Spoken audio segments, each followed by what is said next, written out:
NATO's newest member, Sweden, has been called straight into a military exercise involving forces from 13 countries, including Britain and the US.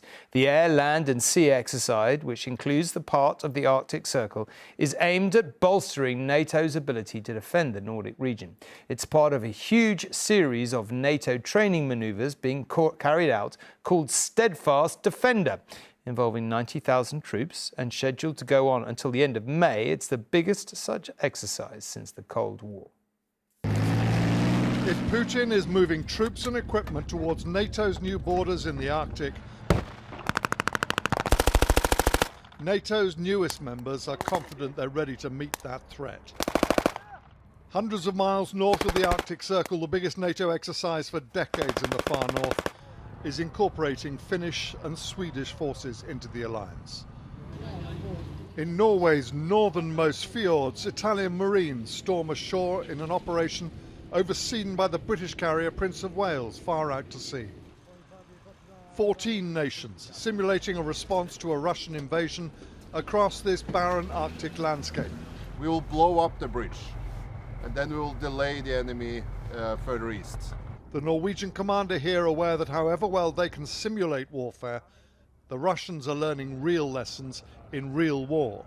We see from the Russian side they are learning and they are at war and they are learning day by day. So it's probably a more effective force going forward than they were 2 years ago. Through all the years in which Finland and Sweden stood apart from the NATO alliance, they were not disarmed, far from it. So while NATO now has an 800-mile longer border with Russia, there are substantial and well-trained forces to defend it.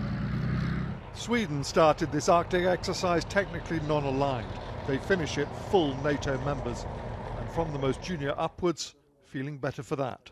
Now we have not ourselves only, we have others around us to support us and that we can support, so it feels a bit safer, yes.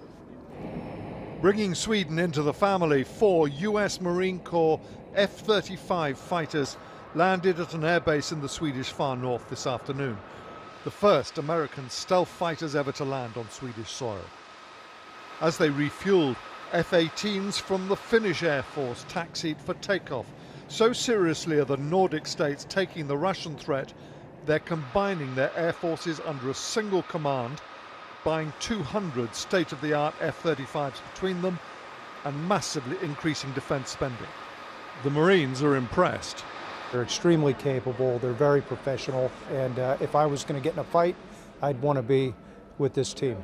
Could they do it without you guys? Well, that's a question for them. The reality is that right now they couldn't, but one day may have to. Putin's aggression has produced a bigger and better armed NATO that may at last be taking European defence seriously. James Mates, News at 10 in the Norwegian far north.